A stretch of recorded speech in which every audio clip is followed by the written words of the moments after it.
beef. Why do you have such a problem with me?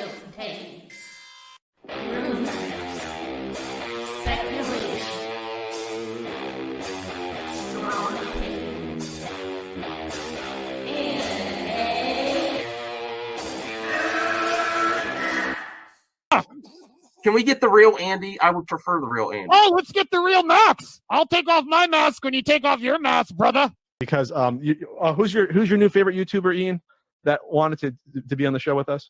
The Madman. The Madman. Mad Movie Man. Let's bring on Max Movies because he scares the living shit out of me. Hold on. Oh, wow. Mad Max says, I think you should apologize. Right? I'm sitting here in a goddamn torn down pool house. I don't even know who The you pool house are. is torn apart. Okay, it's torn apart because I'm remodeling on my $70 webcam. Okay, I'm no better than you. Movie Madness Entertainment. Welcome. Welcome, 3 viewers. I have a quick topic for you until later for the members only stream tonight. I also got a post on the community section where you can leave questions and comments if you are a member for the live show. I couldn't help myself. I'm just thinking about the hypocrisy and what's going to happen with Terror on the Prairie, Gina Carano's new film, brought to you by the Daily Wire, about fans speaking up and review bombing. And we're going to watch Jeremy talking about the fans have spoken. It's not trolling on Rotten Tomatoes. The fans have spoken. And what we can only imagine that I think, and I do not promote review bombing, but I can only imagine what's going to happen when the reviews open up to the public for Gina Carano's Terror on the Prairie. I want her to succeed, but the hypocrisy is off the charts when the Jeremys and the Nimrodics and all the usual suspects say we care about quality acting when they simp so hard for Gina Carano. I am not a hater of Gina Carano. I've made a few thumbnails in the past just to expose the hypocrisy. And I plan to cover this just like they cover when Obi-Wan gets review bombed and they try to spin it as the fans speaking out. So maybe there's not as much trolls against Gina Carano that are going to review bomb this movie. Now, I watched the trailer. The trailer looks pretty decent, except for her acting. So far, I'm actually very curious to see it. You know what? I don't want to be a hypocrite either, but I just can't. Well, here's the truth. I'm open to watching it, and I'm not opposed to paying for it. I'm just not going to pay Daily Wire. Not that I'm boycotting Daily Wire. It's just that compared to Disney Plus offers a lot more bang for my buck than Gina Carano. Than supporting grifters being victims. I don't put Gina in as a victim. I think she caused most of her own problems. I would be happy if she wasn't fired, but I don't put her in that same category. Hello, RJ. Hello. Remember to smash the like button. Hey, Nerdette's Newsstand. I'm doing this preemptively, Nerdette, and I honestly, I would, if you could give me a shout out or cover this yourself. Can you imagine what's going to happen if Terror on the Prairie gets review bombed and how they're going to backtrack on these or fans speaking up on Rotten Tomatoes? If this happens, can you imagine? And I know, Nerdette, that you are also cover comics and remember the Milkshake Girls at Marvel? What was that creator's name?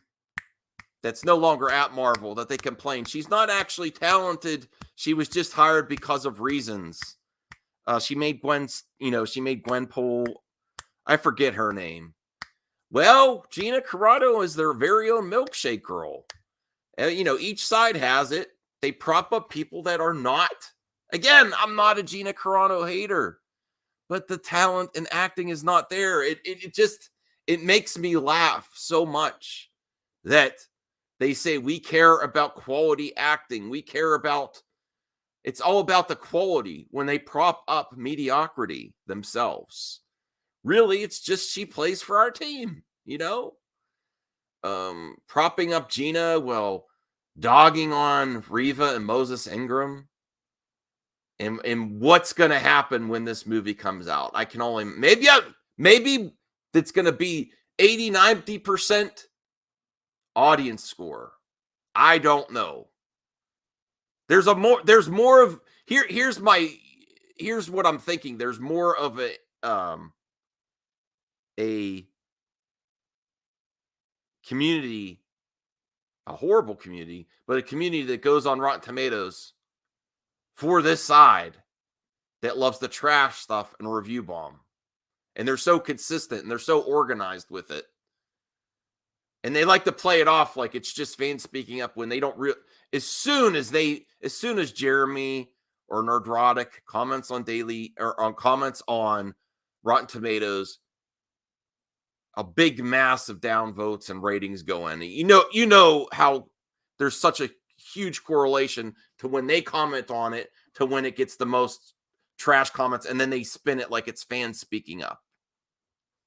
They have a direct link to they're directly responsible for the review bombs. Let's not play games. Let's not play this dumb game, playing dumb on the internet like they like to do. Oh, these are actual fans speaking up. No, it's your political fans, your political trolls that love to go review bomb everything. So I'm very curious to see what's going to happen with this particular project. I rewatched the trailer a couple times. It's not a dumpster fire. It's not trash. Now, when I actually would do a reaction, maybe in a separate video. There's some decent acting in it, but it's not her. The decent acting is not her so far. Now, when she gets the shotgun in the trailer and she's ready to go into action, it looks legit. But all the nuanced, subtle acting when she's talking to her children, like, that's a trap for my husband and stuff, that's kind of like, it's pretty bland. Yeah, they're fans of the culture war. They're fans of trolling. Exactly. This is just a heads up, Nerdette. Get ready for this, because if it's review bombed, you know how they're gonna spin. Like Rotten Tomatoes it's not actually fans speaking out. Be consistent. If you're saying the review bombing on Rotten Tomatoes is fans speaking out, what's gonna happen when it's turned on Gina? Oh, we know why they're doing this to Gina. We know why. I mean, she's done it before. Well, I'm very curious. I'm going to cover it like they cover Obi-Wan. I am going to cover the Rotten Tomatoes for Terror on the Prairie like they cover Obi-Wan. Yes. And I don't support review, and I'm not going to review bomb it. It's just, and I would be open to, hey, Snow Dub, you want to come on the show? Hey, Snow, I'm going to send you a link. Hold on a second. I was just watching you complaining about YouTube. It was pretty hilarious, Snow. I've got to be honest with you. Do you only use your Snow Dub Live now? I don't know why you do that. Hold on a second. Do we still follow each other? Oh, no. Oh, there's something else about a leaked trailer for Dan Trachtenberg's Predators. I don't know if that's real or not. Okay, if you could pop in, Snow. I can't wait to. Yeah, you stand with her because of her acting, right? That's why you stand with her, Snow. You stand with her because of her acting ability, because everything is about quality. That's why you stand with her, right? Listen, I like her. I think she'd be fun to hang out with, but I don't like the things she says. And the acting ability, it's your own milkshake girl. That's all I'm saying. Everyone knows about the milkshake girls for Marvel. Each political team has them propped up for their mediocrity. It's everything you say you're against. Hey Nick from Echo Base. Yes, it is Nick from Echo Base. Honestly, listen, I'll send you a link too. I was just going to do a quick topic here. You know your friends, Jeremy and Gary Nimrodic. They like to play it, they play this game where it's fans speaking out, where it's not political trolls, having their fun and acting like it's organic. We'll get to the video here. What's going to happen when Terror on the Prairie gets review bombed? Are you going to say that's the fans? Are you going to stand by that? You're going to stand by those comments or in those ratings? This is the fans speaking. Or are you going to whine and complain? We know what's going on here. These are political trolls that are against Gina. Be consistent. If the fans speak out against Terror on the Prairie, you got to stand by that. If you stand by it for, the Obi-Wan ratings for Rotten Tomatoes. Listen, it's good. If the trailer's good enough there, I would rent it. I'm not it's not something I would pay to, I would rather it come on a streaming service, but Daily Wire, that's very unlikely. Daily Wire just does not have the bang for the buck. It doesn't. People say that I'm not in this for political battles. I'm in this for the bang for my buck. Disney Plus offers a lot more bang for my buck than waiting a year or two supporting Daily Wire for people that are on the grift circuit victims that they were canceled. I'm in here for my entertainment value and not all this supplemental bullshit that goes around. I don't care about all that. I would be happy if she got back to Star Wars again. But let's be honest, hang around the Geeks and Gamers and Nimrodic crew, she is never going to go back to Lucasfilm.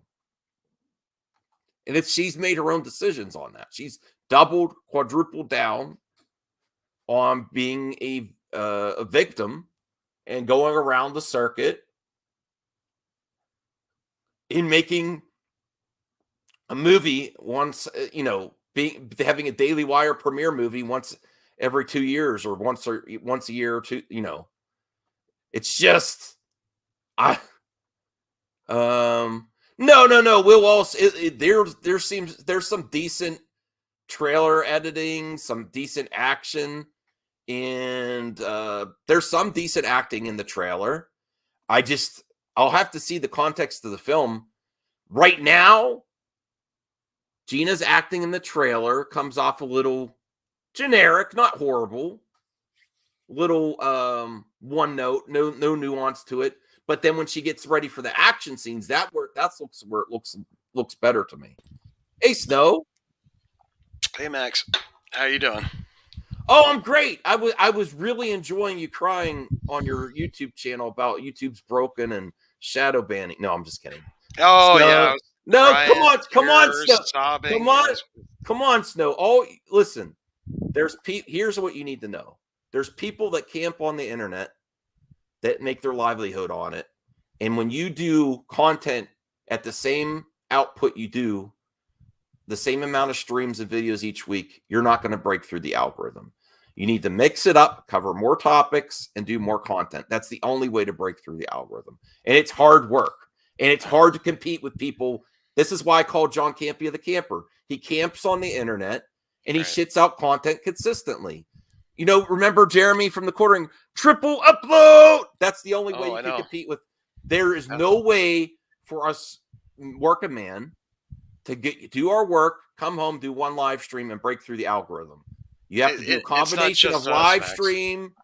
What? It's also like other fandoms, any type of topic that you're into, whether it's makeup or workout videos, it's all the same thing.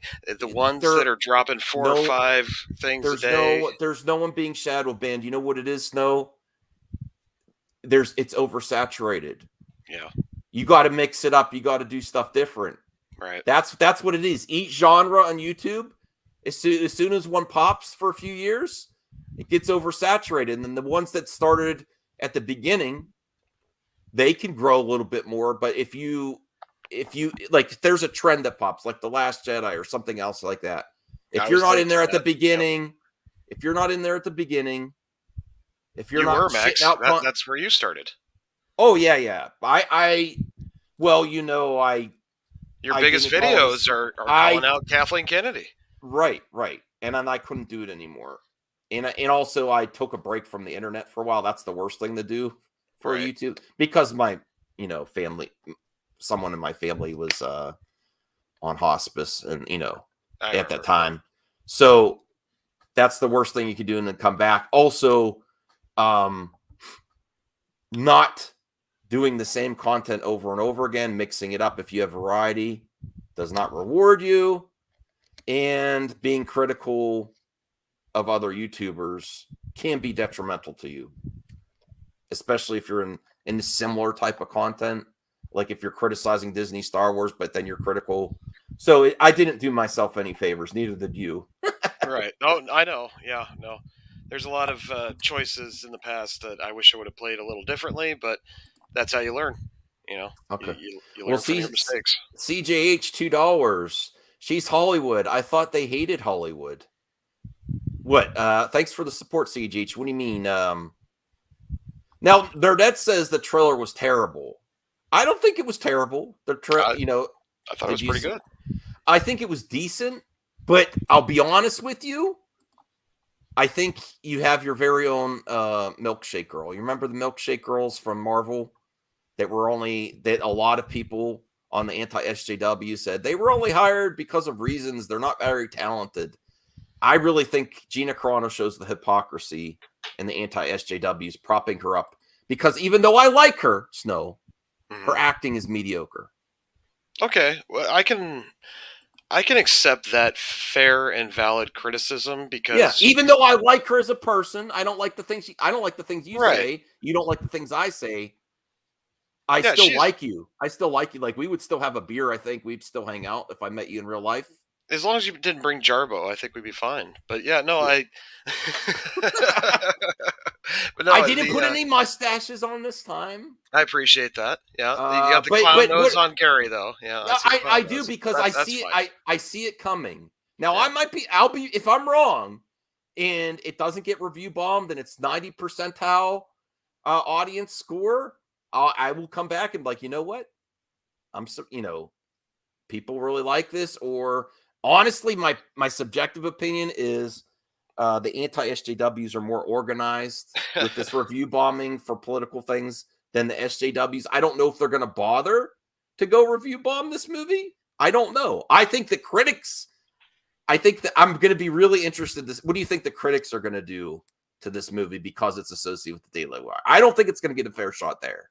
I'll be honest with you.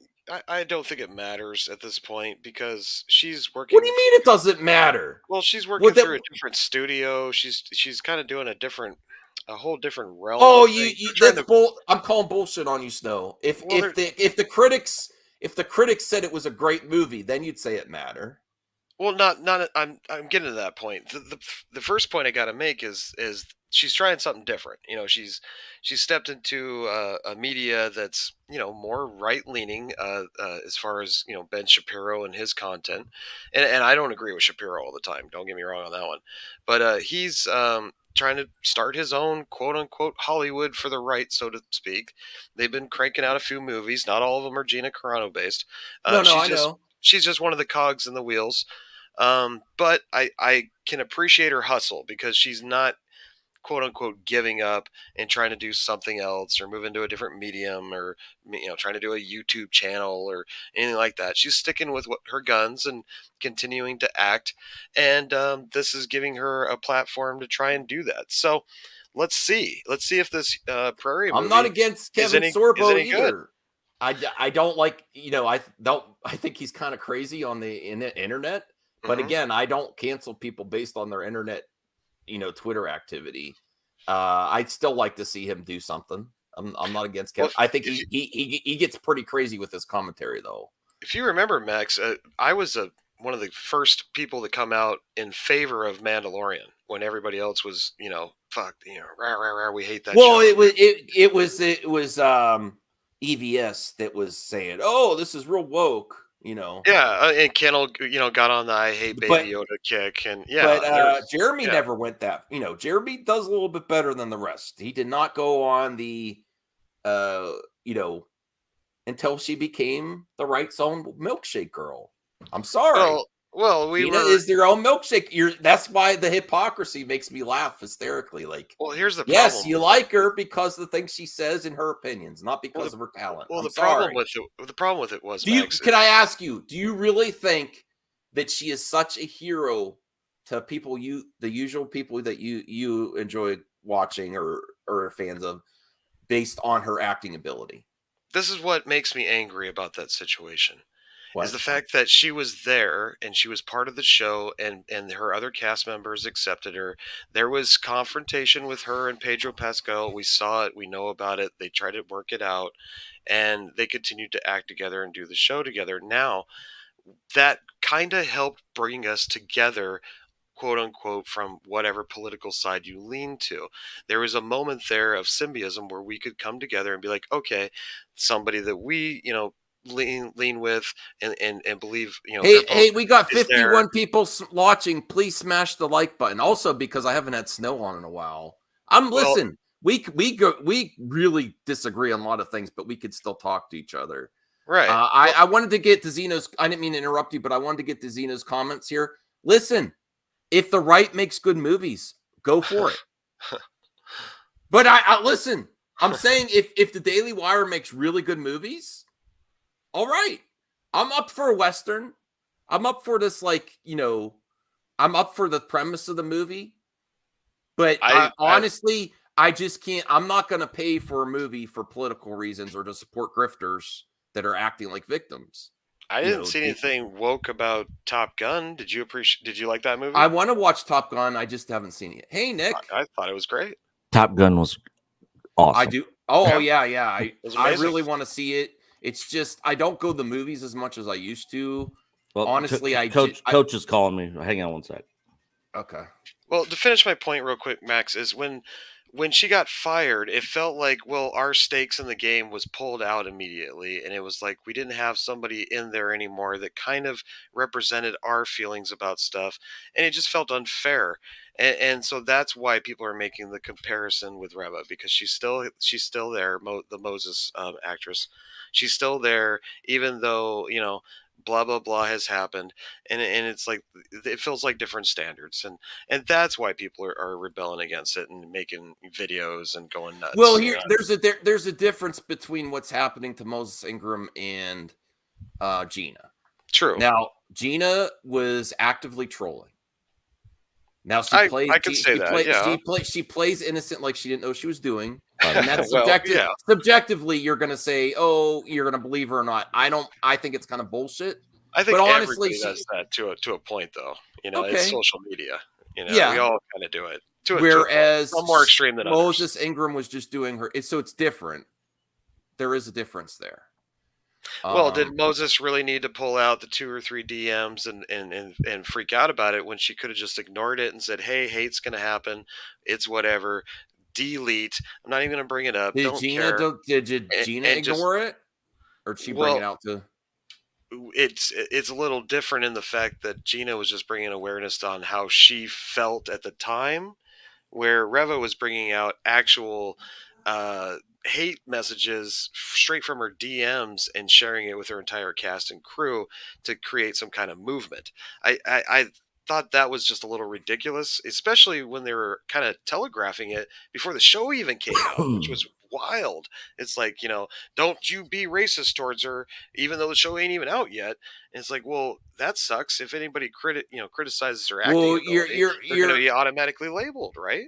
No one's actually said that. This is the lies that Jeremy and Ryan have said recently. No one has said if you do not like Reva or Obi-Wan, you're ist. No one has actually said that.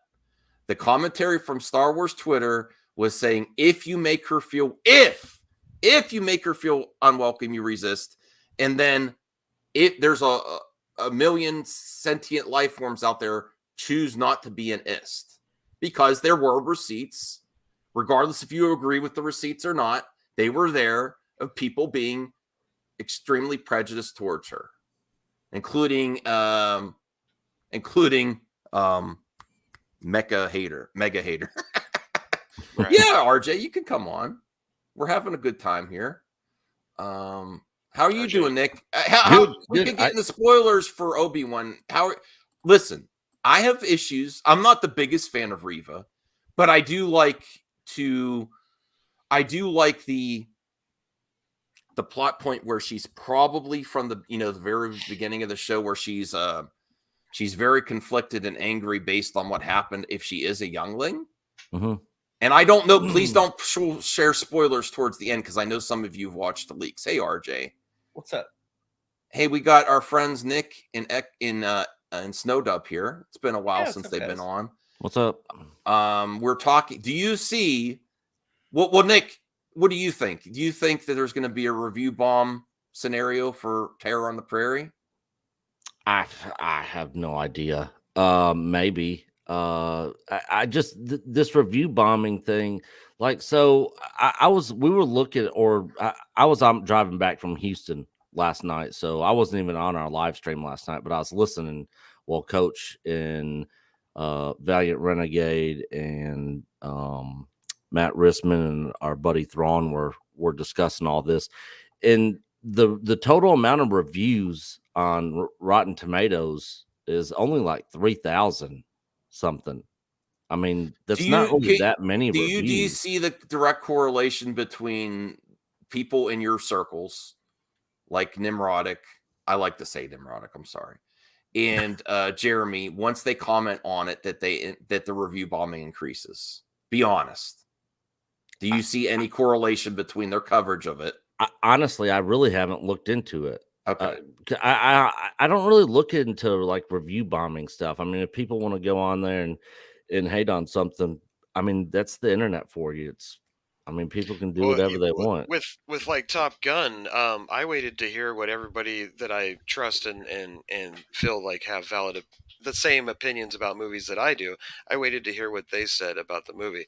As soon as they all started coming back telling me go see this movie, that's what I call word of mouth reviews. Oh, and yeah, that yeah. is some of the best kind of reviews. This is a moment here where it proves that Hollywood's own narrative that the box office is well and alive if you bring quality.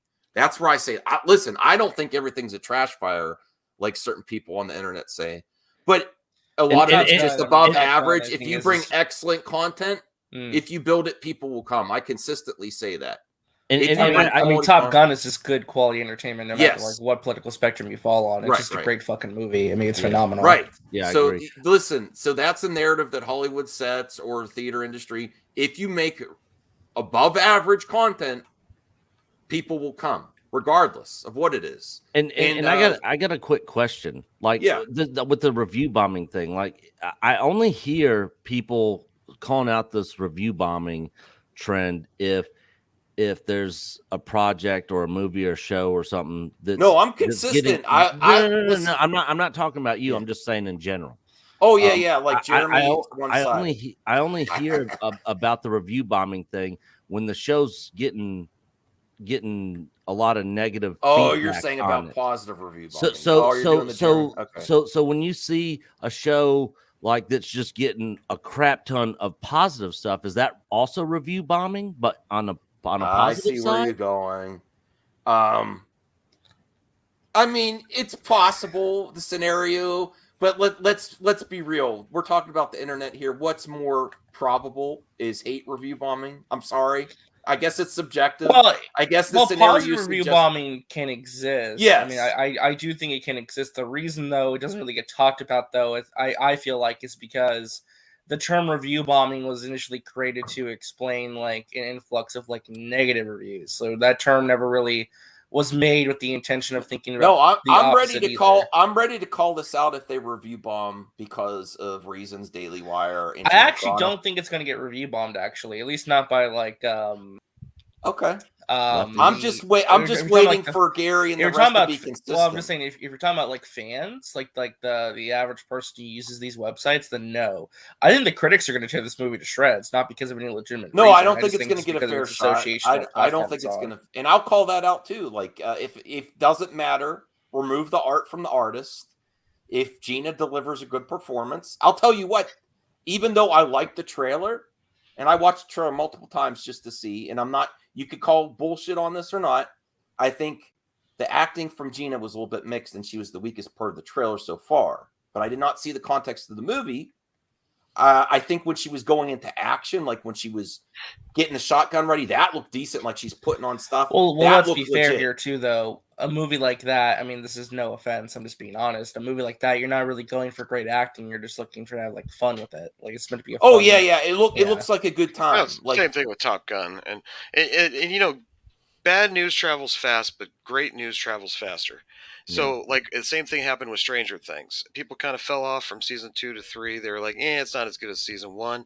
Now this last season has come back around, and once again, we're hearing great reviews. We're hearing people come back, watch Stranger Things again. Season 4 is amazing. I went and watched the first episode of the season 4, and I was blown away. I was like, this is good content. I'm starting it tonight. They're back. Oh, yeah, no. If we get to the CGH, remind me of the super chat. Thank you for the support, brother. If you like something, admit it. People need to stop pandering to what their fellow YouTubers or friends think just so they don't get shunned or mocked. Yeah. I agree. Me and Coach get called shills and we get called black pills all the time. It's like which one are we? Because we can't be both. But we literally get called both just because we give just our honest feedback and opinions on it. We don't follow the YouTube crowd. If other friends of ours who are content creators are trashing it and we're like, that it really didn't bother me that much. You both do not like Obi-Wan, right? Huh? Snow and Nick, from what I've seen of your content, you're not really fans of this Obi-Wan series. No, I am not. But there is some stuff in it that is entertaining that I enjoy. I mean, I don't see how you can not be somewhat entertained seeing Ewan McGregor back on screen, seeing Darth Vader on screen. There's little nuggets of enjoyment in the show, but overall, I just don't think it's good. I have issues with some of the performances of some of the actors. I have issue with the writing of the show, and this is the biggest thing for me is when you watch something great, when something great comes out, like when Cobra Kai came out, or Lord of the Rings came out, or Stranger Things season 1 came out, or Breaking Bad, or whatever comes out, and people see greatness. There's not a lot of explanation trying to explain it to try to justify it being good. Everybody just knows it's good. In here with Obi-Wan, and same thing with Book of Boba Fett, there was a lot of explaining going on, trying to make people understand why it's good. There shouldn't be any explaining done. You should be able to watch it and say, this is good. I am a Star Wars fan. Number one, like that is my number one thing. Mine and Coach both. We are Star Wars fans. So when we watch this, we should watch this and be like, wow, this is great. Like when we saw the end of Mando season 2, like we were like, this is great. This is what we want. This is awesome. They hit a chord with that. Or the end of Rogue One, not just the Vader scene, but the old unused footage of the Rebel pilots that they used in that movie.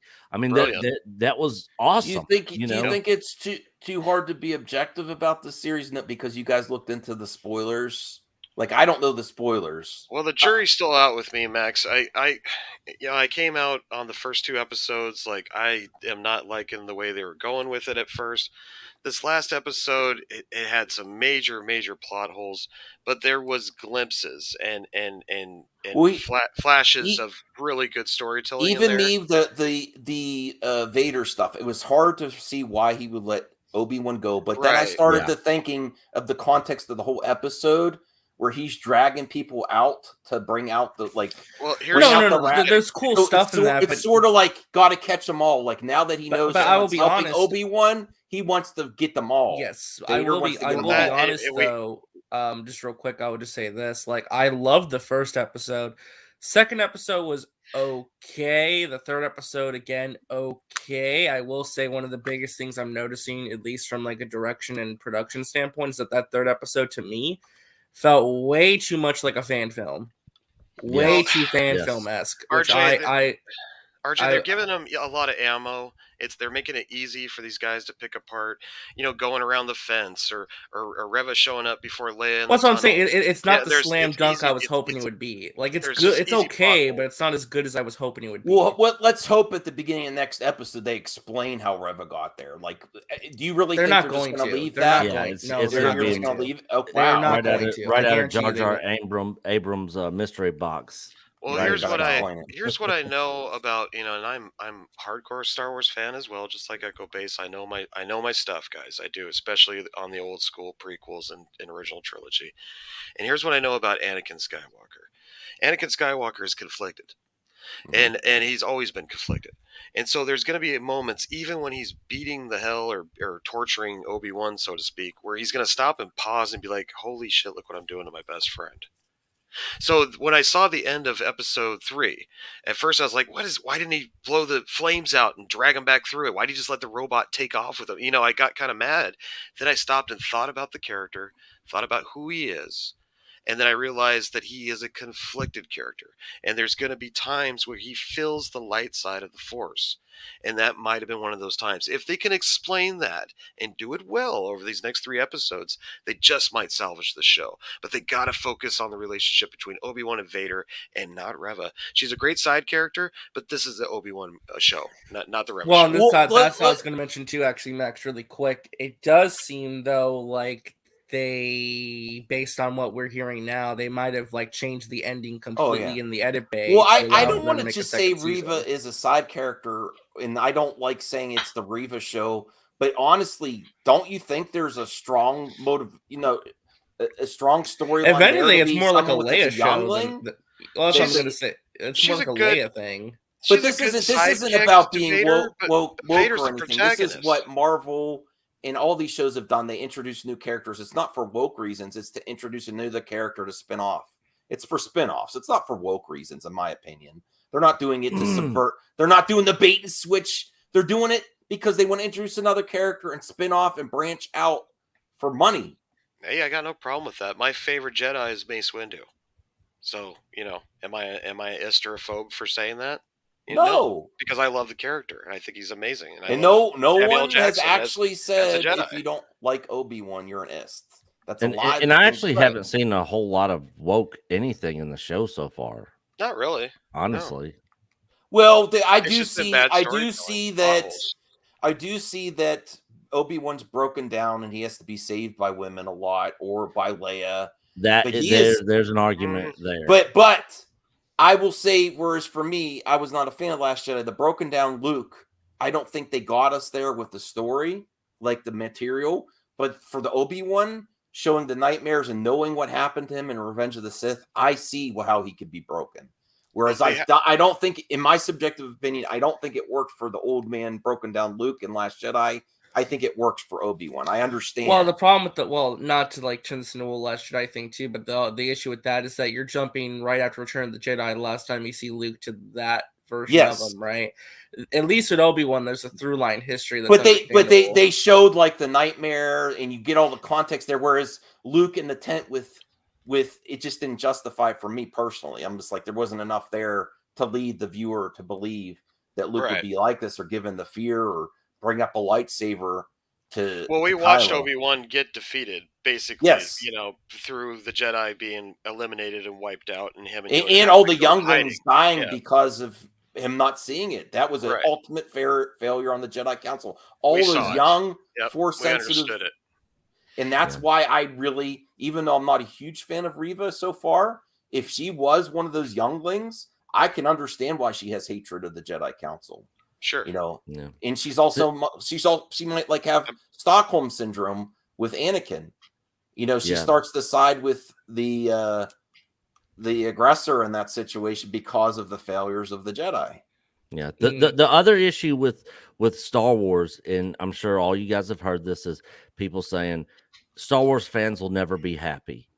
Well, they won't. That's true. It always seems No to one's be a ever happy divide. anymore. And part of the issue with that is everybody has their own headcanon when it comes to Star Wars. Sure. For me, for example, I don't think Obi-Wan should leave Tatooine. I don't think Obi-Wan should be with Leia. I think his job is there to protect Luke. I don't think that Vader and Obi-Wan should meet again. That's my own headcanon. So when I watch that, I'm not happy with what they're doing. Now, other people's headcanon can explain it away and say, well, this, that, whatever. And in their own headcanon, it's not really an issue for them.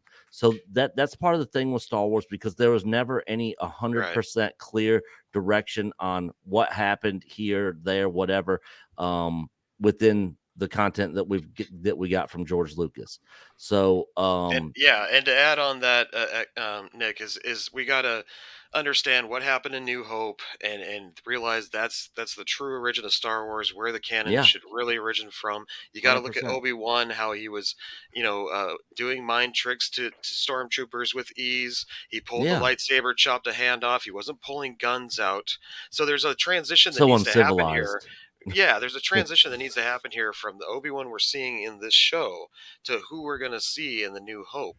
And so that's what I'm waiting for, because I'm not understanding this. My force powers are lacking and I can't do Well, they have to. I mean, maybe from what Nick said, I think you're almost onto the point where we didn't even need this story to begin with, because from Revenge of the Sith to A New Hope, we got the arc for Obi-Wan. So this is just. So then they have to. If they have to have something to challenge the character, then. So, I mean, that's the thing, though. I mean, like, from conception, this show is going to have to twist some things around to be able to even make it a reality. They have to Rogue One it. They have to make sure it slides right into that. Well, next does it make movie. it better, or does it justify its reason to exist? So far, it does for me. Like, I mean, like I said, it's living in a okay. cave living in a cave all those years. I think my biggest issue is that this isn't the slam dunk I was hoping it would be. Like, it's not bad per se. Well, they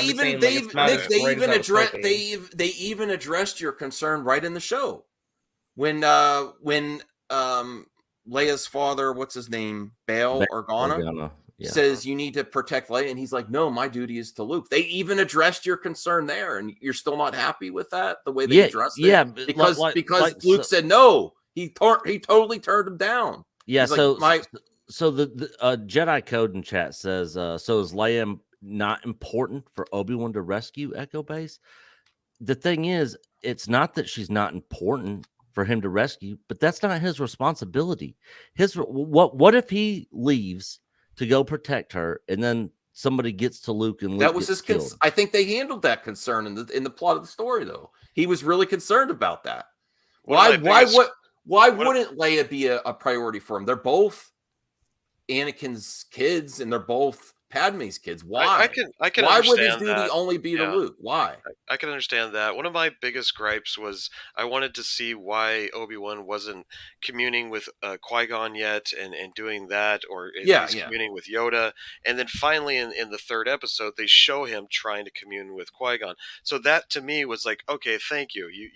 You kind of helped me. And that's for sure leading to something at the end. I'd be shocked if that, like, we didn't see Liam Neeson at some point. And I really want to see a scene with Yoda Yoda, at least some kind of communion back and forth, through the Force, something that lets us know that they are still communicating, because obviously they were, because he sends Luke to Dagobah when it's time to train him. So there's got to be, like I said, you got to connect these original trilogies. You're playing with fire when you're playing with the original trilogy, because that is the lore. That is what is cemented. Hey, I have a proposal for you guys. At the end of the season, we'll do a big team up and discuss this. Go really hardcore on the series and give our different points of view, or even on Echo Base's channel or something. Yeah. I think that'd be really interesting at the end of the series to see if our concerns, where we all stand at that. I think it'd be a great conversation. But CJH, $2, and I'll bring RJ if he's available. No one is mentioning the Alien Empire trucker guy. Oh, the mole. He's literally a mole. Oh, yeah. Yes. Hey guys, hop on in. Yeah, I at least appreciate them showing creatures. I less humans the better for Star Wars, as far as I'm concerned. It was funny though during that scene when the stormtroopers come back there, and I thought the stormtroopers looked great, and I thought they sounded great.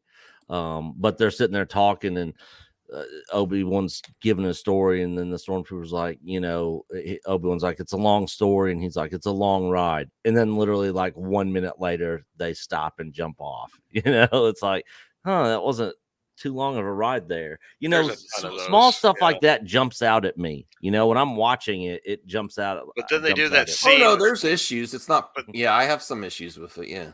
They do something stupid like that, but then they do something brilliant where they show that scene where Anakin's off in the distance and Obi-Wan's having like some kind of vision, or he sees Anakin. Yeah, he's like hallucinating. Give me more of that. Give me more. Yeah, no, come on now, no, that's not what that was. Well, no.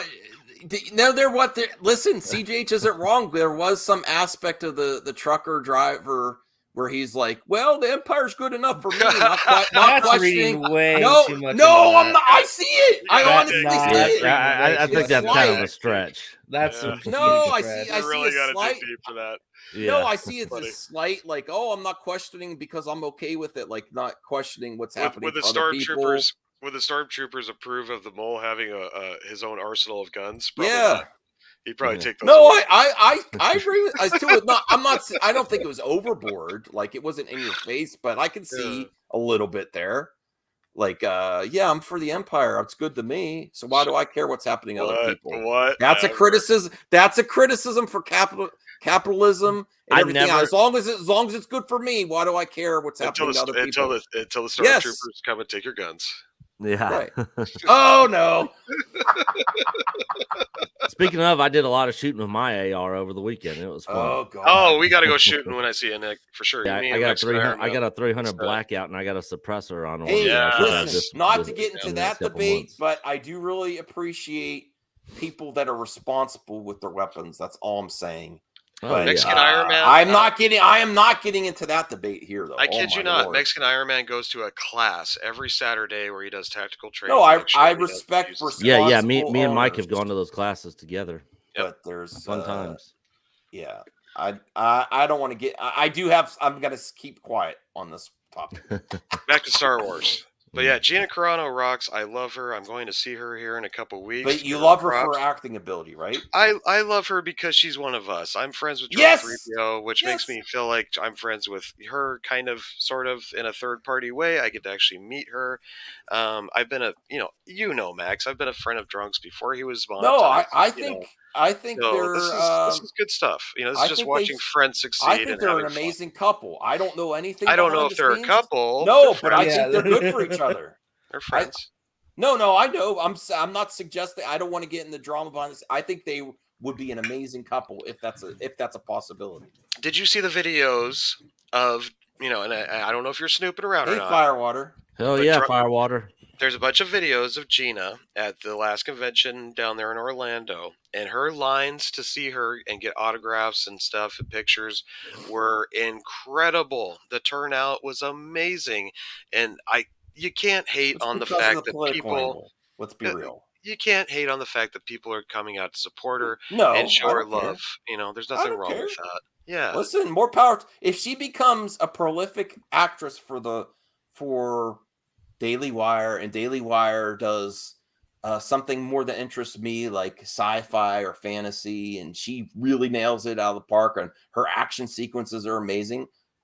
Listen, but honestly, I'm not subscribing to Daily Wire to watch her content when it's far inferior to Disney Plus until Daily Wire offers a model that is good for the consumer and it's not just for, you know, all the political angles with supporting people that have finger quote been canceled that are completely innocent.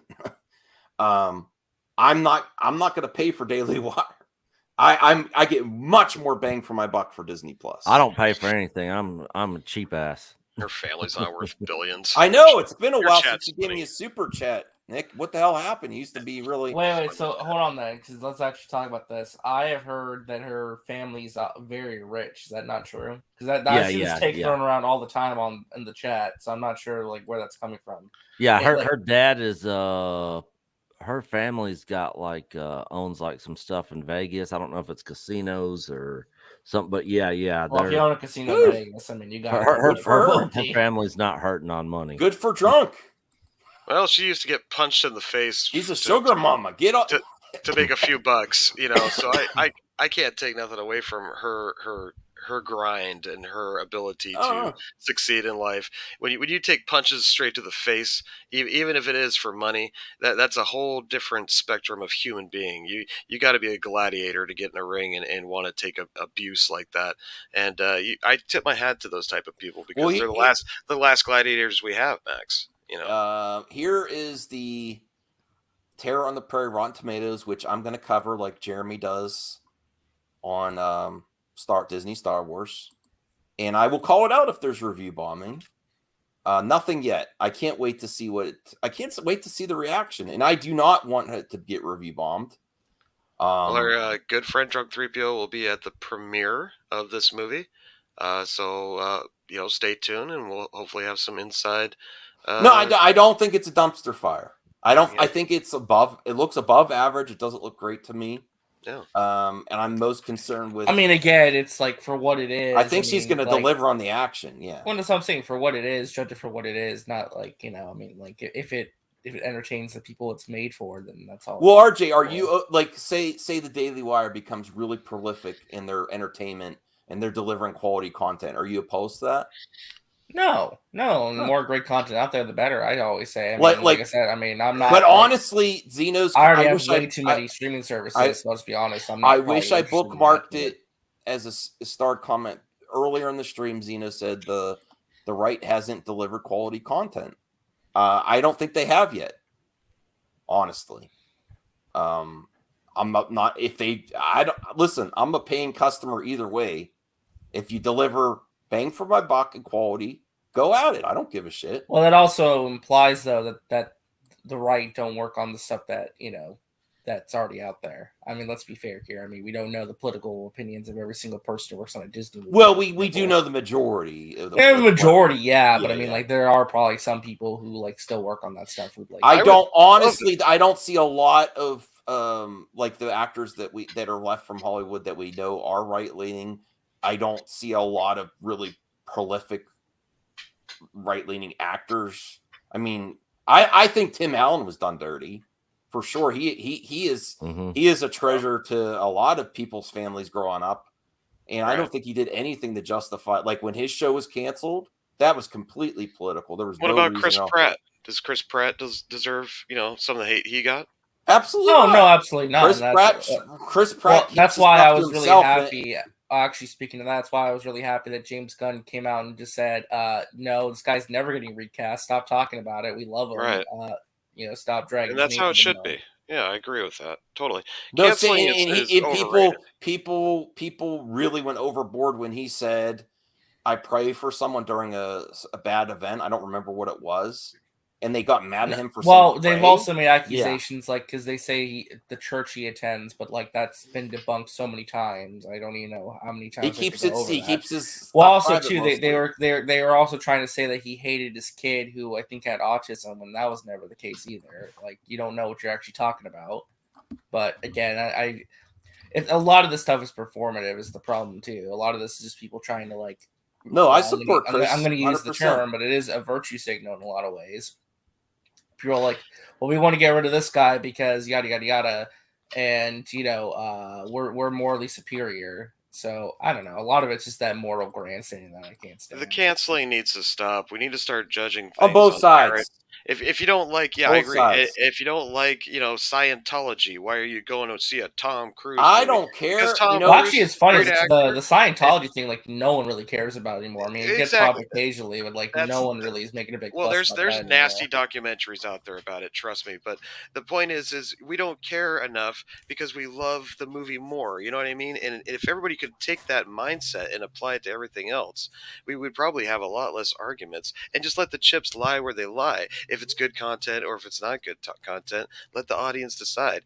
We're bickering over small potatoes when there's bigger prizes to have out there. And I really feel like Top Gun is a good. Oh yeah, I'm very good window happy to that. Yeah. Listen, in Tom Cruise, I listen. I don't care. He delivers a great product. I don't really care. Well, that's the Unless great he thing does about something Tom behind the Cruise. scenes I was gonna say that's the great thing about Tom Cruise, though, is that every time you go see a Tom Cruise movie, he's giving it 100% to entertain you, which I do appreciate. Like, he puts his body in, his Mission like, Impossible. all his energy line to deliver something great. What's the new trailer called? Oh, Dead Reckoning Part 1. Oh, that was amazing. And it surpasses all this bullshit of both sides.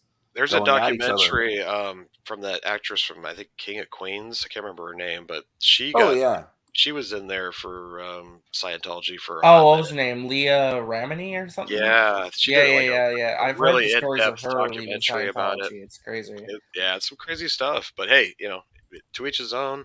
That's why I like to say, if you can cut out the race, cut out the politics, and just look at this material for what it is. Is it good? I don't think any. I haven't heard any rational with a big. Oh no! I actually there was an article. Actually, I want to say it was from. Where was it from? Hollywood Reporter that said that Top Gun Maverick was like a is now. Yeah, they're talking about that, like Something lot of about masculinity or something. Well, oh my god! Did you see the first one? There's a lot. There's a lot. Right. Let's be. Watch the first one. There's a lot. Yeah. There's a lot of. I don't understand. There's a lot of conservative. of conservatives in that serve. I mean, I don't know the exact. Yeah, I went to go see it Memorial Day in IMAX, and there was a lot there. A lot of vets are. There was a more steamy, hot sex scene in the first Top Gun than there was in the sequel. So if you want to say toxic masculinity or anything like that, you would point out the first one more than you would this one. This one was more about just camaraderie and a little bit of a father-son type of storyline to it, which I loved, and really just about a great storyline sticking to the plot redemption points too, and redemption. A lot of people have said it's just like Star Wars New Hope. They copied the exact, running the trench of the Death Star bullshit. I can see the similarities. Everything borrows. There's very few truly original ideas that don't borrow from other stuff. Everything borrows from everything. Exactly. Yeah. And I do have 2 criticisms for that movie when I came out of it. Now, despite the 2 criticisms, the movie was awesome. And yes, it was badass. I loved it. 2 things I did not like. The soundtrack, other than the classic Lady Gaga songs used, I hated. Amazing song. Freaking hated every single song. Lady Gaga, all that. Not a fan. I like Lady Gaga. The Lady Gaga song was only at the very end anyway, which it was just like. But I mean, listen, they played the song, so I mean, like, if you know at the very beginning. So I mean, they have to go with what's popular right now. This isn't going to be the artists that were popular from the 80s now.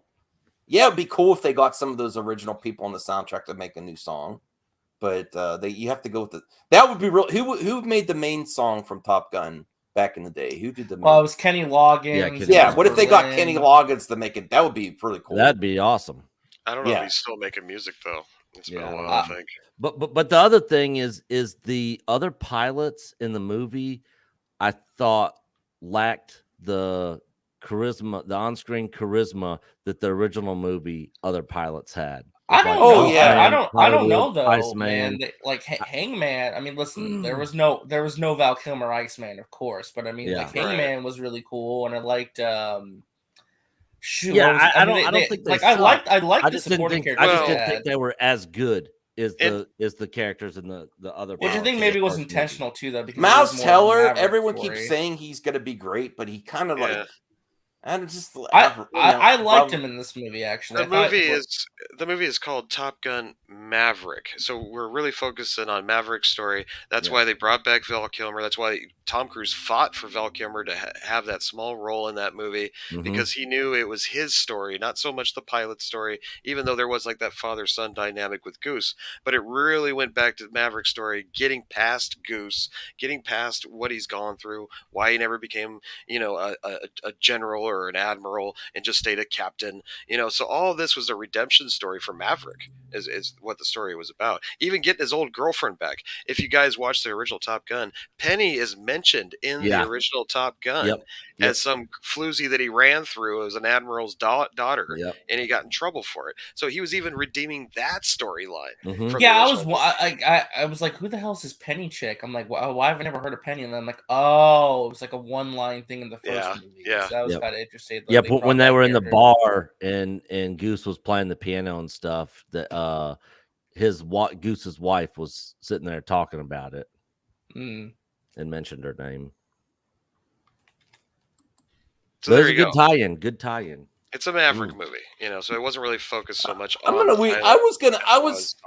This is a great conversation. I was gonna react to Jeremy. Justifying. Go ahead and react to Jeremy. But I'm not gonna do it now though. It's like past the point, because I was gonna show him justifying that fans speaking for review bombing. I will tell you something funny, Max. When I was at Retropalooza last weekend in Houston with the Game Chasers, I was hanging out with an actor. I'm not going to mention his name, but I was hanging out with the actor in the hotel the night before the con, and he literally started talking about and used the word the MCU. I was like, what? Did you just say the MCU? He was like, yeah. And I literally text Gary and said, Gary, so-and-so, I'm sitting here with so-and-so, and he literally just used the term MCU. And you know what? Someone text Kennel. He keeps dodging me. He's a little bitch. He promised me a collab way back in the day for that first hater stream, and he's bitched out every time. I want to go toe-to-toe with Kennel. I've talked to Jeremy enough times. The Amazing Lucas was trying to go toe-to-toe with Ron too. I think Ryan's just kind of focused on he's a bitch on not doing that stuff and getting in the weeds and just kind of focused on doing his own thing. Honestly. He's afraid of he's indoctrinated and he can't talk with people outside of his bubble. He's a pussy. Tell him I said all this shit. I'm so sick of it. Jeremy's got balls. I don't know what happened to Kennels. Yeah, I don't know. I'll see him here. I'll see Ryan in Dallas. Nick, what happened to Kennel's balls? I will too. Yeah, I'll see him in Dallas. Oh, I don't know how much interaction I'll have with him. Kissing that grifter ass again? No, I'm just kidding. No, I'm going there to see my friends like Nico Glock, Salty Texas. Okay, Nick will be there. Yep, I'll be there. Stone Loki will be there. Is Gina going to be there? Well, she'll be at the con if you go to the con. Yeah. You're going to meet Gina? Yeah. I'm not going to the con. I'm not going to meet Gina. I'm gonna get my action figure signed, Max. Listen. I'm jealous of people that have a Gina Carano action figure. I would love to get that. I got one, but I'm not taking it with me. I mean, I don't really care that much about getting autographs and stuff. Well, at our meetup at ICC Con, the coolest thing for me, I had a 10-minute conversation with Anthony Daniels outside of the con, away from everybody, where it was just us. And just had a one-on-one conversation with them. Nice. And I got to have a drink with Julian Glover, who played General Veers in Empire Strikes Back. I got to kick back and smoke a ciggy with the one and only Lance Henriksen outside of a con once for about 10-15 minutes. and just hung out and just talked Dobermans we didn't really get into movies much, and different kinds of brands of smokes and stuff. It was Yeah. funny. Yeah, Just when I hung people out talk. with I hung out with Ric Flair and Eric Bischoff from Oh, nice. the WCW days, we were sitting there drinking 7 and 7s at a bar talking politics. We Wow. never even talked about wrestling. I'm gonna try and meet Ric Flair there too. He's another one I want to meet and get it on. Woo! Yeah. Yeah. Yeah, he was a cool guy. Living Chris, legend. Chris Jericho was my favorite though. That dude's freaking hilarious. Well, Chris Hulkster was Jericho mine, is but pretty cool, yeah. I already got to meet the Hulkster. So. I met Booker T actually a few months ago, and that guy's awesome. I like amazing. Booker T. My favorite person that I've met so far, and I've met quite a few, but the hands down was Robert England. If you get a chance to meet Freddie Krueger, I've been waiting, man. I'm trying, man. I so try. cool. Such a I cool want to dude. meet Robert England. Yeah, he I'm really still talks to you finishing and just Stranger hangs out. You like Stranger Things? No. I've seen the first episode. I'm savoring it because I know they're not dropping the whole season on us. So I'm savoring it. But I did watch the first episode, and I was blown away. I thought the ending of that first episode was it's great. Amazing. I was like, this is good horror. Not only is it good tonight, a good show, See, but it's good isn't this horror. chat? Isn't this nice? I can't stand some of the stuff Snow and Nick say on the Right. internet, but they Well, can't stand vice some versa. stuff I say, and we still get along. We still get along once we talk about stuff. Robert Meyer Burnett's one of our channel's closest YouTube. Oh, buddies. he doesn't And- like me. I don't and think. and He he endorses me. and we are completely opposite sides of the spectrum politically. I mean, some of the stuff he says when it gets to political and social stuff, I mean, I'm face palming myself over here, but he's cool. We like each other and hang out and get along, and he's Tuck a and great roll, guy. RJ.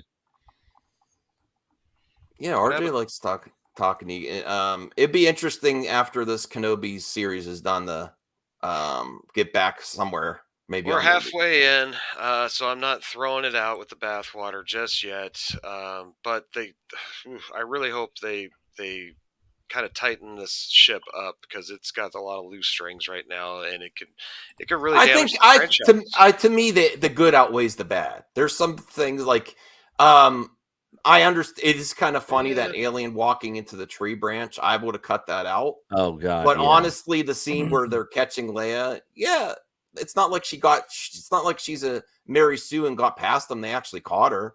It's just that Right. scene where he walked Yeah. into the branch was kind of like cringe. I'm like, okay, Yeah. if you cut that one scene out, that like 2 seconds. Here's my thing, and I said this before the show ever even came out. You have Ewan McGregor and Hayden Christensen coming back. Vader and Kenobi are going to be in the show. If this show is not great, it is a failure. It cannot be average or subpar, Above average. or meh, or even above average. This show should be great, hands down. It should be great. And I agree. And as a Star Wars fan, I feel that if it's not great, it's a failure. There should be a wow factor to this when we see it the last episode. We should be like, oh my God, now I can't watch part 3, episode 3, or 4, or Rogue One without watching Obi-Wan series as well, just to connect the dots. That's what this needs to be. Yep. I hope the it books gets in the on the, EU I did hope that it gets very on the well. level of Rogue One to make you feel like I think Rogue One added to the original trilogy. I agree. Yeah, I agree. So I want it to be on par with Rogue One. I do. Yeah. Yes. It needs to be. So far, it's below Rogue One for me. But I Yeah. think there's enough there. And I really hope that there's the payoff with the Youngling storyline, because I can understand being pissed as hell if you were Youngling and seeing all your all your contemporaries being murdered because of the flaws of the Jedi Council and what they were doing. They completely miffed on that. And it's interesting to what's that term again?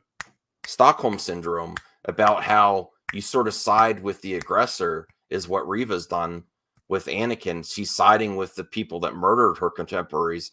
And there's very interesting story points that you could develop there of, like, people that have Stockholm syndrome and how you start to be aggressive towards, Well, I think they're setting up a turn for her where she's probably going to go good by the end of this, and it probably will. Well, that is Vader, getting you know. exhausting too in Star Wars, where everyone, you know, I It has a kind of like turn, right. my what I would for the sequel trilogy is like not Kylo to be redeemed to go be like a mother effer, like kill everyone and be the top of at the end of the trilogy. That would subvert expectations for him to become or Rey even going to the dark side. I was kind of hoping for that. You know, I was kind of hoping Rey would have flipped and been like, I'll embrace the Palpatine. I would have loved if he killed Rey and became one of the baddest mother effers in the galaxy and end on the trilogy like that. Where that'd been interesting. You know, that would have been amazing. I would have been down for Rey whoa. killed. Well, I know. No, I wanted to. No, I liked Rey though. Rey should be in the kitchen making sandwiches for all the other Jedi. I would have loved his. I would have said enough with this bullshit on both sides. None of you ever do anything. I'm gonna roll, and it's gonna be my way, and I'm rolling everything, and then everything to be in complete shambles, and that's the end of the trilogy. And then you would really want to see 10, 11, and 12 if that happened. I mean, but that's just me. That stupid trailer showed that 2-second snippet of her being dark side Rey, and everybody lost their damn minds. And I said, if they go with that, they might actually turn this franchise around and bring people back. Yeah, I know, right? They didn't do it. There was a bait and switch again. It was just like, you know what? 2 middle fingers up. This was garbage. So. Well, let's talk before we go. Let's talk about this bait and switch topic. Everyone says it's like you viewers that really get push this bait and switch talking point. You can't have your male characters challenged at all. It's extremely frustrating. Manpower. Come on, they have these characters for story reasons. They have to be challenged. No, I do. I agree with that. I agree. There should be a challenge, but I don't think you knock the character back 5 or 6 pegs before you do it. Bring them in just as badass. It's completely understandable. Like with Luke. Why was Luke should have been exactly who we remembered him as at the end. Well, if you're more powerful, I can accept that. He should have been Gandalf the White. But give him a super villain to fight. If you justify the torn down Luke with plot points and storytelling, I could accept that. Obi-Wan, I understand. He completely effed up. I agree. There's more reason for Obi-Wan to be where he's at. Yes. All those younglings died on his watch. Yes. How can you deal with that? And he almost killed his best friend. Right. Yes. His best friend. And that's why I feel like the conflict... And honestly, I kind of think he's had a thing for Padme too. Like I'm starting to agree with that. But I seriously think that he did not give in. Saying that. I think he did not give in where Anakin did, and he might have regrets there too. Like and that scene with little Leia in him, he's like, I wish I could tell you. I actually think there's more to that there. Where I think he had feelings for Padme, and he did not give in, and his Padawan did. What if he would have? I actually think Padme had feelings for Obi-Wan, but she knew he had more. He followed the Jedi code to a T, where Anakin did not. Okay, well, me and Snow Kid went back, watched Revenge of the Sith to kind of... Kelly, stop that! Bad Kelly. She's ripping up a blanket. And if you remember, Anakin was having visions of Padme dying, and he was seeing Obi-Wan in those visions. So he knew from, a future-looking standpoint that Obi-Wan was somehow involved with his woman dying. Padme was of age when he could have started to develop feelings for her. I'm just saying there's obviously... No, but someone in the comments section was saying. Well, there's a connection between the three of them, and that's why, maybe I understand why they brought Leia into it. But, then you start thinking, well, why doesn't Vader sense Leia when he sensed Luke? But the main point is we got to understand why this is happening. What is this for? How does this enrich the full story of things? Or is this just filler? Because if they're just making filler, it's going to fall apart. And like Nick said, it has to be great. It has to be great.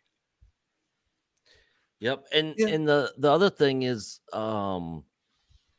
with these characters and everything, I forgot what I was going to say. I had another point there and it completely left me. That's all right. Darth Vader is another thing too. We got to be more in tune with him, and just remember he is a conflicted person. After my second watching of the show, episode 3, that really dawned on me, and I could see it better. Where his confliction, 1 minute he's just crazy, breaking necks, freaking out because he's so enraged, right? But then once he saw Obi-Wan actually suffering and burning, he had a moment, just like when he saw Luke getting electrocuted. He had a moment. So that fits. And so I think that's a possibility. And I also think, like, just at the beginning where he's cracking necks, he's trying to draw people out, and he wants to get them all. Like, got to catch them all. He wants to catch everyone. I think he's like, now that he knows someone's helping Obi-Wan, he wants to see who it is and let it play out and get them too. I remember what I was gonna say. I was gonna say, it's so funny because I see a lot of the diehard prequel fan people that grew up on the prequels that really are diehard prequel lovers, watching this and justifying this show the same way me and Coach as OT fans watched The Last Jedi and then went and saw it again, and then we're trying to explain to each other like, oh well, this is okay, and we were in denial, and we were trying to make excuses for why we didn't understand why we thought it was bad, and tried to make ourselves end up liking it, because I've seen so many reviews of it, and the main people I see it coming from are the big, huge prequel fans. They're like trying to justify, like when they see it, they're like, but then they're like trying to explain it away to themselves to try to force themselves to like it, and Coach and I went through the same thing with The Last Jedi. After the second time, I was like, well, okay, this makes sense. Okay. And then I went and saw it a third time trying to still understand it. And after the third time, I was like, no, I can't do it. This sucks. I hate it. Hey, Chris, we got Snow and Echo Baser. I thought you'd want to pop in to say hi. What's up, guys? What up? I love this whole let's ship Padme and Obi-Wan thing. I'm loving it. No, I think there was some feelings there. I'm not shipping them. I think he has regrets even there, that he followed so strictly the code. He failed Anakin, and I think he did have feelings, but he shut down his feelings for her. And I think she had feelings for him too. He didn't shut down his feelings for the Duchess. Well, we'll have to see about that. When did that happen, though? Did that happen? One was in Rebels, or not Rebels. Clone Wars. Yeah. Yeah, but he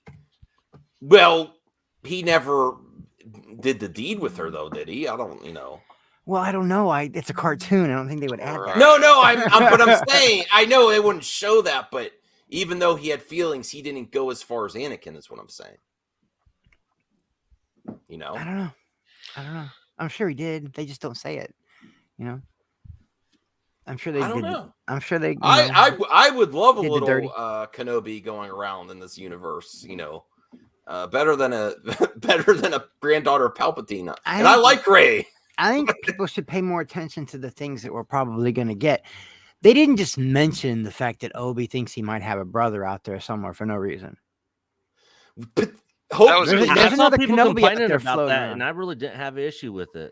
Well, they didn't say he's force sensitive or anything. No, I didn't say he was a Jedi. I just said there's another Kenobi floating around out there somewhere. So maybe his brother has a kid. It could make it interesting if like Vader finds him and sacrifices him in front of him or something crazy like that. They could everybody use that. just wants. But we're running out of time. We got 3 episodes left. We've been very focused on Leia, and Reva, Reva. So I really hope they close the storyline well, because so far it's not really that exciting or dynamic as a lot of people would hope it would be. And there's some great moments in it. There's some moments, some enjoyable stuff in it for sure. The other scene I had an issue with is where Obi-Wan starts to take out some stormtroopers before the gate, when the gate's up, and there's like 5 of them, and then when he gets past the gate, there's 3 stormtroopers that come off thing. He's like, I give up. I'm like, what? Oh yeah. I was like, really? Yeah. What bothers me is the fact that he's not still well enough trained with the lightsaber to block the the gunshots from I don't know. I just feel like he'd be more reliant on that saber and not so much the gun. And that just feels off to me. Well, even Luke, even old grumpy Luke in Last Jedi, he was better with a lightsaber after he cut himself off than this Obi-Wan is. Like this Obi-Wan's like really. Maybe it's just 10 years eating nothing but that sand meat or whatever, that sandworm meat or something. Living off that's not good for your body. No, he might still be as good as he ever was with a lightsaber. Well, he's probably out of practice. No, he's not. He's not. But we've only seen him fight. Why? Darth Vader. It's Vader. No, but he was really maybe because he was giving him the fear that he cannot. He's completely shocked. He feels. The he doesn't fear only is feel taking over guilty his for abilities. The fear. He doesn't only feel guilty for what he did to Anakin. He feels guilty to what Anakin. He feels guilty for what Anakin became because of him. Well, that's why the first line he says when he sees him is, "What have you become?" What have you become? Goes, I am what you made me. And so you can see the confliction again there with both the characters, that there's an intimate relationship here between them. So Vader wanting to torture him makes sense. Vader not wanting to kill him right away totally makes sense. Yeah, no, he wants him to feel. He wants him to feel how he felt, but at the same time, it's still his best friend. So there's a lot of conflict there, where every once in a while he gets a small little glimmer of light side when he's torturing Obi-Wan, where he's like, "Ugh, maybe I don't want to do this. No, fuck that. I'm Darth Vader. I'm mean. I'm bad. So he probably transitions right away, but every time he gets one of those glimmers, it's the conflict that Luke felt inside him. You know what I mean?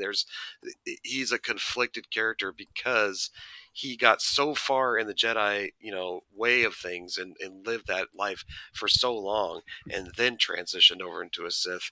And here he is fighting the people that he used to love. First Obi-Wan, now, and then it turns to his son. So that's how we saw the transition of this character. They have to keep that context. They have to.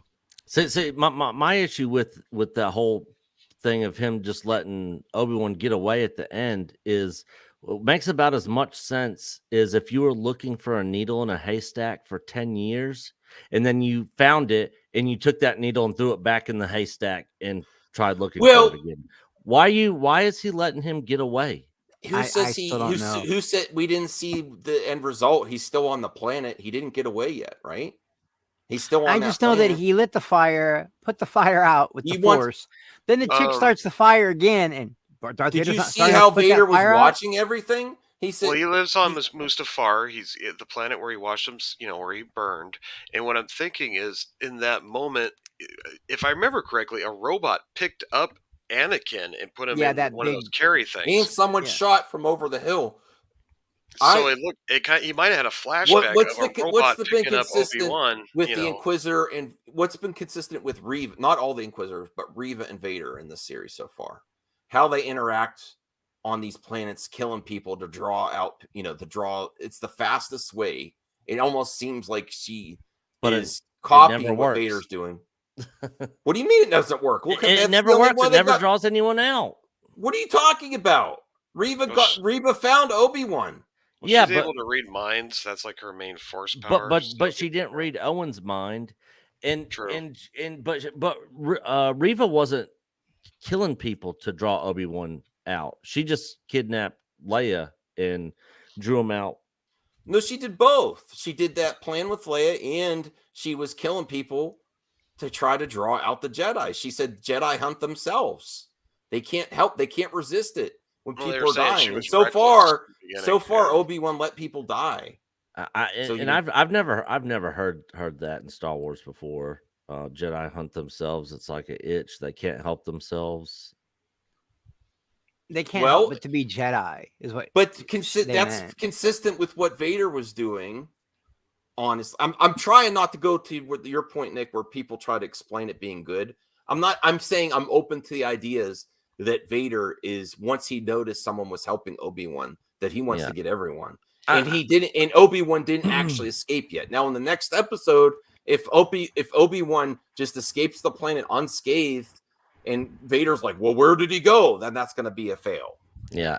The thing is, some of these things should be pretty evident or told in the storytelling, to where we're not having to sit here and be like, well, we don't know yet till we see the next episode. Like saying that Obi-Wan just escaped unscathed or didn't catch the people that were helping him. I don't think we can say that yet until we see the next episode. But people were saying the same thing about He got Book of burned a Boba little Fett, bit. and there was no conclusions to a lot of unanswered questions at the end of that. Yeah.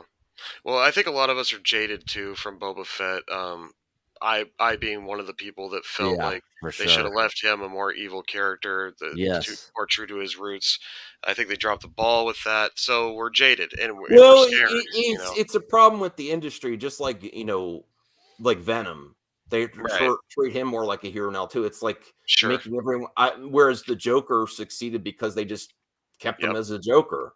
Exactly. God, Well, that, just that little was, things that was too such that a would good piss movie. anybody off, man. So That's dark. like, well, it's why they brought Carnage back for Venom 2 and then didn't use Carnage correctly, and that's why Venom Yes, 2 God, didn't so hit like it should disappointing. have. Yeah, and he's one of my favorite baddies in comics. Mm-hmm. Well, I love to keep this conversation going, but I have some yard work to do. I gotta go too, Max. I just got Yeah. done doing yard work. Yeah, and I'm not looking forward to it. I hate yard work. But thanks for coming on, Chris, Nick, Snow. And let's revisit this after the series is done to see what we think would be interesting. Yeah, like how Reva got in front of Leia. You know, Well- little things like that. What the hell, man? And to address the thumbnail, She has that Michael Myers ability, teleportation. To address the thumbnail and the original conversation I came in with, Max, do me a solid, and I would appreciate your honesty. If you enjoy the Prairie movie with Gina Carano, I'm just not paying for it. well, if you see it and enjoy Yeah. it, please do tell so and say, hey, it was a good movie, and there's no reason not I to. like westerns. I love female. I love female action heroes. Don't jump on the and I- bandwagon and be like, oh, I hate it because you're No. You know, Gina me. Carano's in it. It must suck. Yeah. No, I think It's a Gina. kick-ass I movie. think Gina Carano's social media activity is cringe. I would be happy if they rehired her, but that's just not going to happen because of. Why would she even want to go back at this point? No, she's probably more profitable, being on the circuit now at cons, sticking with Daily Watch. She's probably going to make more money this way. Mm-hmm. Never say never in the industry. I'm sorry. You know how Never say everyone likes never. to say, "Oh, someone wants to be a victim." I don't think she just made Money annoying. talks. That's all Yeah, I she's know. capitalizing on Money the situation. I will end with this last comment on the Moses Ingram stuff. I read the stuff that she was getting. Don't downplay it, please. I'm not downplaying it. I'm just Okay. saying we've gotten worse against us than what I was reading against her on our channel. That doesn't matter. I'm not justifying it. No, I'm just- either way, it's not cool. I'm But just if saying, it, like, if it affected someone else, yeah, they have the right to speak up. Well, And- is there stupid people on the internet that say stupid stuff? Yes. Do we have Yeah, to deal don't with it? don't Yes. downplay victims of bad behavior, though.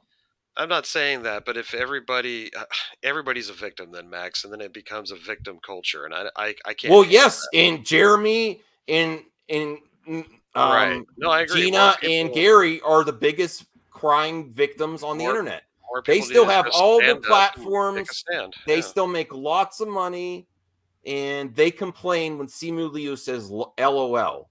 They act like they've been personally attacked.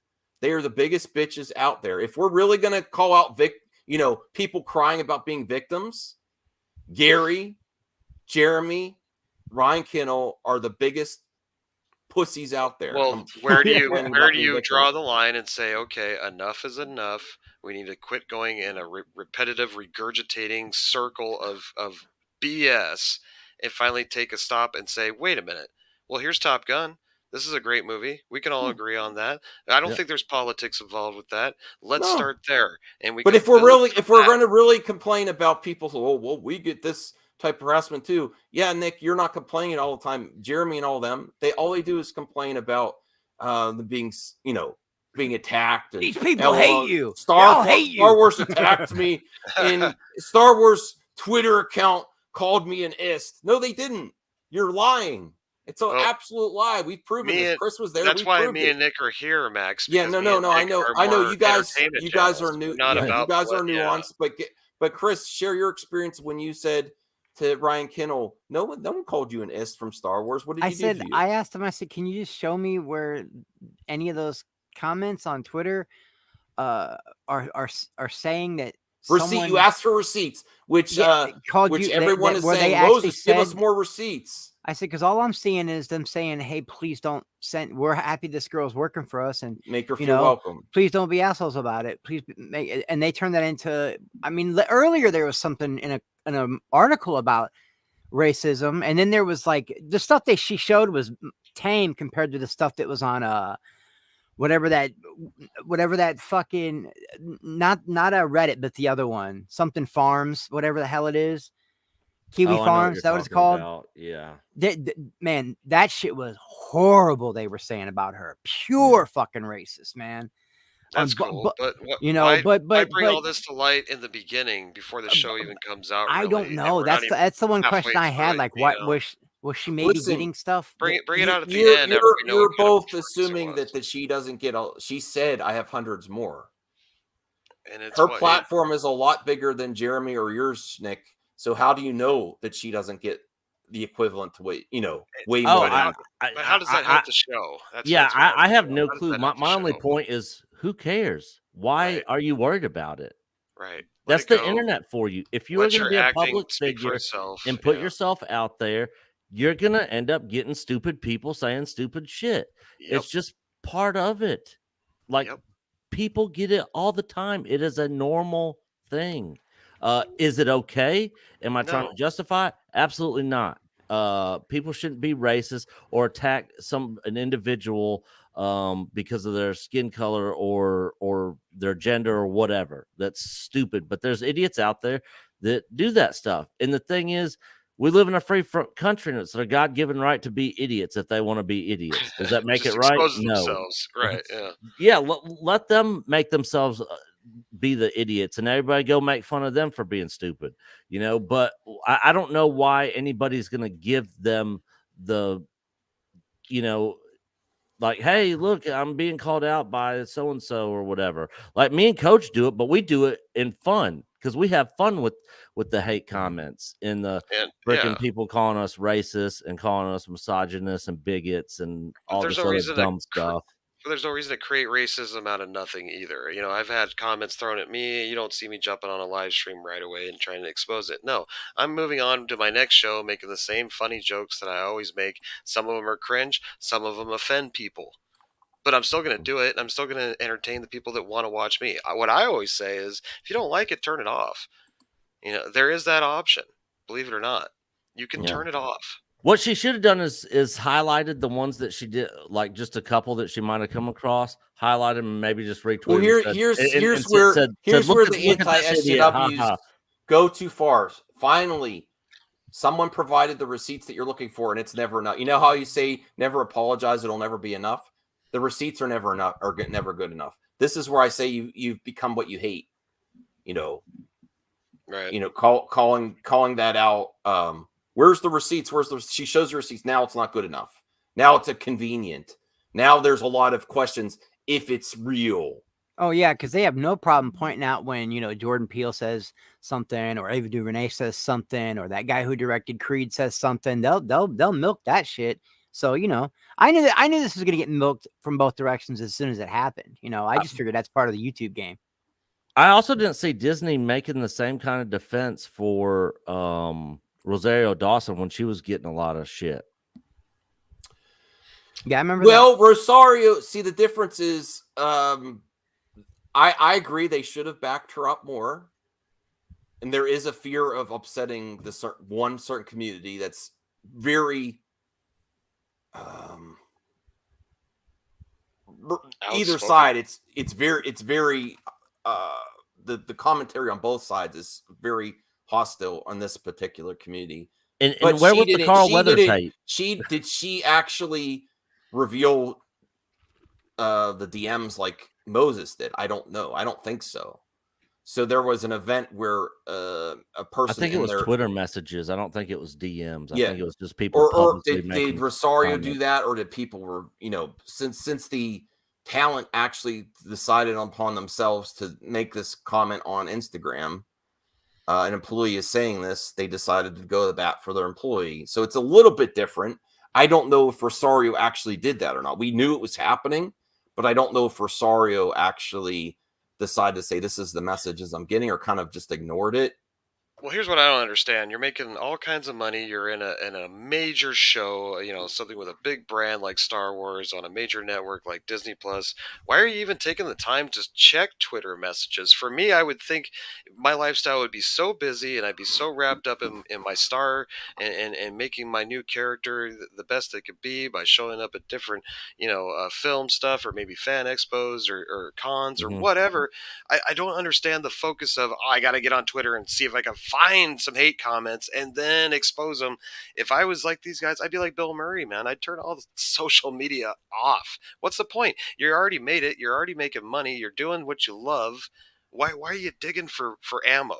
You know what I mean? So to me, there's a two-sided sword to this. Especially if You're exposing the rawest, but at the same time, you're bringing more ammo out and just continuing the onslaught war down in the trenches that just continues to go on and on and on. And it's like we're not making any progress when we do that. Yeah. And you can call stupid people out left and right all day long. There's still going to be stupid people at the end of the day. They're not going to stop. So calling it out, bringing it up, ain't going to change anything. That's all Gary and Jeremy do is call it out on the other opposite end. That's all they do. And we're complaining about Moses doing one post. I mean that's a fair point. I mean, Yeah. we that's call it out. Their whole business model. That's not your business model, not yours though, but that's their whole business model is complaining about a fictional. And I've said it a million times. Do I agree with Jeremy? Very rarely. But do I agree with Gary? Sometimes. There's other times where I'm like, Gary took it a little too far. But it's all how you look at things, man. If you're being triggered by somebody over and over again, turn them off and try to find some more positive content in your life. Have conversations with people like we're doing right now, but keep them civil. Once you kind of go down, like you were saying, Max, you go down the hate tunnel, you kind of become so saturated with the anger of it that you can't get out of it. Well, you know what I mean, but you can't get out of it. You're kind of stuck in this realm of constantly regurgitating the same thing over and over again, when it's like you got to find a path to move forward. Well, you were really liking doing the positive Amico stuff there for a little while. Oh, don't mention that shit. Oh my God. I don't even want to, you don't even know. No, I do lots of stuff now. I mix it up. I'm interested to see how this plays out. If they're consistent, that Rotten Tomatoes, are they going to complain about review bombing if it happens? And I hope it doesn't happen. Maybe it'll be a smash hit across the board.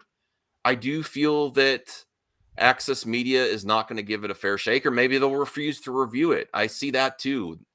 I don't see a lot of regulars. Like, is Grace Randolph going to actually review this because it's Daily Wire? I don't know. I think she should.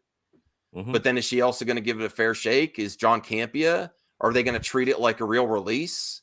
I'm very interested to see how this goes. And I hope it is a success.